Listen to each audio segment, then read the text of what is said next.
What's up guys, my name is Not Explosive, and as I work on the Bakura stats, I kind of want to talk about the best way to farm Bakura. Now, it's kind of hard to farm Bakura, and I'll talk about why in a little bit, but the best way to farm him before I begin is by spending lots of money on packs to get all the cards you need.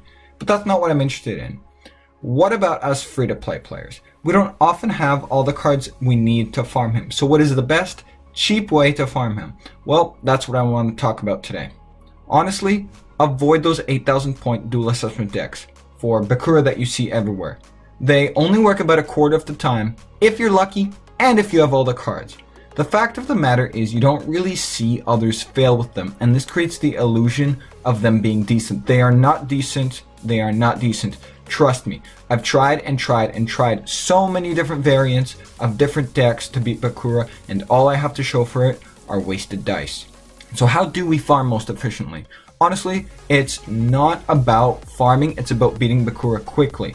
Farming as per normal is not a typical option because Bakura has 3 threats that you have to deal with to stabilize quickly. If you don't stabilize quickly, you'll lose the duel to any one of these 3. He has Destiny Board, which you all know. He has plenty of burn to whittle you down, and he has plenty of hard removal to remove all your monsters, meaning that you can't stabilize like you need to stabilize. So the longer you avoid winning, the higher your chances are of stumbling into bad draws and just outright losing. Now, nobody likes to lose.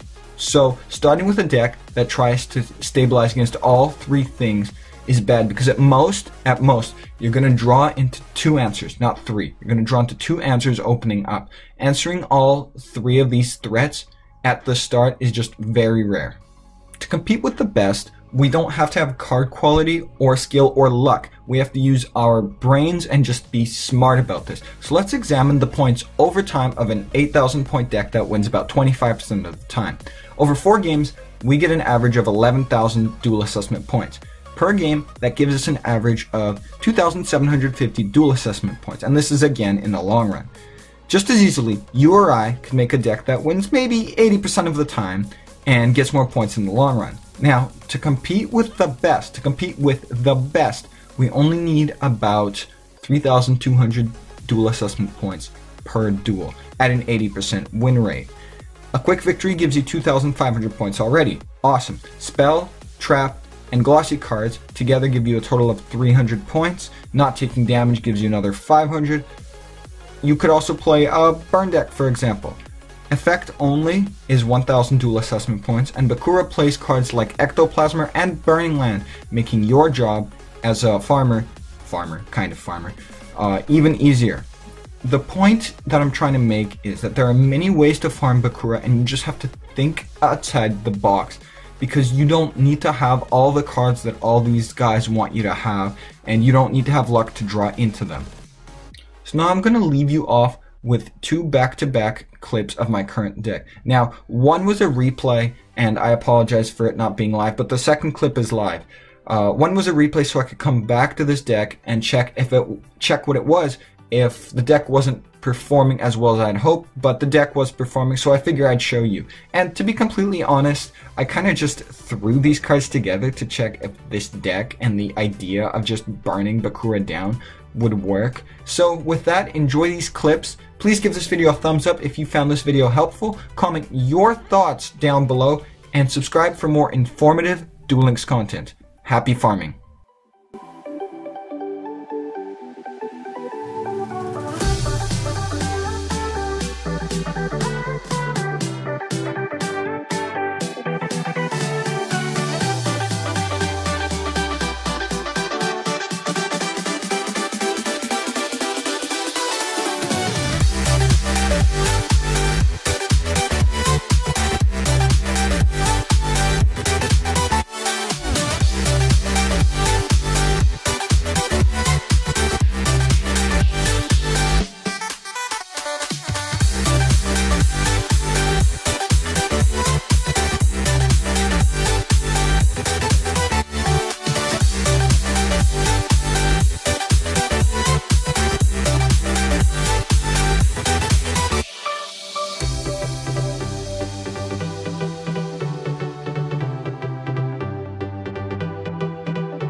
Bye.